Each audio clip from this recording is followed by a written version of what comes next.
നമസ്കാരം. Raf talks ഫുട്ബോളിലേക്ക് ഏവർക്കും സ്വാഗതം. ഈ വർഷം നടക്കുന്ന യൂറോ കപ്പിലേക്കുള്ള ദൈർഘ്യം ഇപ്പോൾ കുറഞ്ഞുകൊണ്ടിരിക്കുകയാണ്.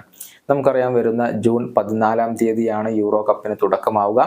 ജൂലൈ 14 വരെ അഥവാ ഒരു മാസക്കാലം യൂറോ കപ്പ് ഉണ്ടാകും. ഇത്തവണ ജർമ്മനിയിൽ വെച്ചുകൊണ്ടാണ് യൂറോ കപ്പ് ടൂർണമെന്റ് അരങ്ങേറുന്നത്. ഇതിന്റെ ഗ്രൂപ്പ് ഘട്ട നറുക്കെടുപ്പ് നേരത്തെ പൂർത്തിയായതാണ്. മാത്രമല്ല, പ്ലേ ഓഫ് യോഗ്യതാ മത്സരങ്ങളെല്ലാം ഇപ്പോൾ അവസാനിക്കുകയും ചെയ്തിട്ടുണ്ട്. ഏതായാലും ഇതുമായി ബന്ധപ്പെട്ട ഒരു പവർ റാങ്കിങ് ഇപ്പോൾ പ്രമുഖ ഫുട്ബോൾ മാധ്യമമായ goal.com പ്രസിദ്ധീകരിച്ചിട്ടുണ്ട്.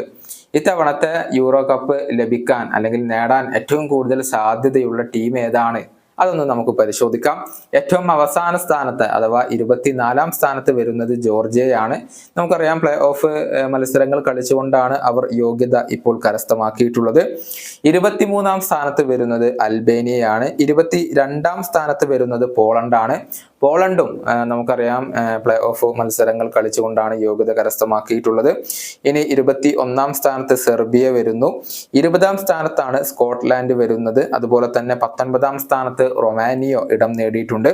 ഇനി 18-ാം സ്ഥാനത്ത് സ്ലോവേനിയ ഇടം നേടിയിട്ടുണ്ട്. 17-ാം സ്ഥാനത്താണ് ചെക്ക് റിപ്പബ്ലിക് ഇപ്പോൾ വരുന്നത്. അതുപോലെ തന്നെ 16-ാം സ്ഥാനത്ത് വരുന്നത് സ്വിറ്റ്സർലൻഡ് ആണ്. 15-ാം സ്ഥാനത്ത് വരുന്നത് സ്ലോവാക്യയാണ്. ഇനി 14-ാം സ്ഥാനത്താണ് ഇപ്പോൾ വരുന്നത് ഉക്രൈന്. അവർ പ്ലേ ഓഫ് കളിച്ചുകൊണ്ടാണ് വരുന്നതെങ്കിലും വലിയൊരു സാധ്യത അവർക്ക് ഇവിടെയുണ്ട്. 14-ാം സ്ഥാനത്താണ്.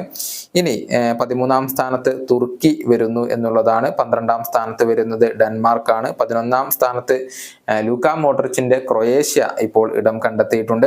10-ാം സ്ഥാനത്ത് വരുന്നത് നെതർലൻഡ്സ് ആണ്. 9-ാം സ്ഥാനമാണ് ഇപ്പോൾ ഓസ്ട്രിയ നേടിയിട്ടുള്ളത്. മികച്ച പ്രകടനം സമീപകാലത്ത് അവർ നടത്തുന്നുണ്ട് എന്നുള്ളത് മറക്കാൻ പാടില്ല. 8-ാം സ്ഥാനത്ത് ഹംഗറി വരുന്നു. 7-ാം സ്ഥാനത്താണ് ഇറ്റലി വരുന്നത്. നിലവിലെ ജേതാക്കളാണ് ഇറ്റലി, പക്ഷെ വലിയ സാധ്യതയൊന്നും അവർക്കിപ്പോൾ കൽപ്പിക്കപ്പെടുന്നില്ല എന്നുള്ളതാണ്. അതുപോലെ തന്നെ 6-ാം സ്ഥാനത്ത് സ്പെയിൻ ആണ് വരുന്നത്. ഇനി 5-ാം സ്ഥാനത്ത് ജർമ്മനി വരുന്നു. ജർമ്മനിയെ സംബന്ധിച്ചിടത്തോളം സമീപകാലത്ത് മോശം പ്രകടനമാണ് നടത്തിയിട്ടുള്ളത്. പക്ഷെ ഈ ഒരു ഇന്റർനാഷണൽ ബ്രേക്കിൽ അവർ പൂർവാധികം ശക്തിയോടുകൂടി തിരിച്ചു വന്നു എന്നുള്ളതാണ്. പ്രത്യേകിച്ച് ഫ്രാൻസിനെ അവർ എതിരില്ലാത്ത 2 ഗോളുകൾക്ക് തോൽപ്പിക്കുന്ന ഒരു കാഴ്ച നമ്മൾ കണ്ടു.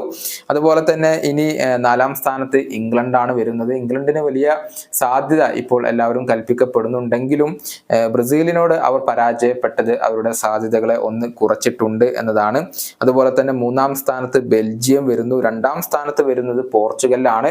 പോർച്ചുഗലിനെ സംബന്ധിച്ചിടത്തോളം കഴിഞ്ഞ മത്സരത്തിൽ ഒരു അട്ടിമറി തോൽവി അവർക്ക് ഏറ്റുവാങ്ങേണ്ടി വന്നിട്ടുണ്ട്. പക്ഷെ എന്നിരുന്നാൽ പോലും ഒരു അതിശക്തമായ ടീം ഇപ്പോൾ പോർച്ചുഗലിന്, ക്രിസ്ത്യാനോ റൊണാൾഡോയുടെ പോർച്ചുഗലിന് അവകാശപ്പെടാൻ സാധിക്കും എന്നുള്ളതാണ്. വലിയ കിരീട സാധ്യത പോർച്ചുഗലിന് പലരും ഇപ്പോൾ കൽപ്പിക്കപ്പെടുന്നത്.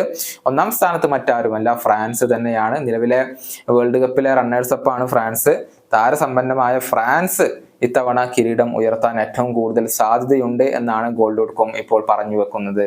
ഈ വീഡിയോയുടെ അവസാനിപ്പിക്കുന്നു. വീണ്ടും കാണാം.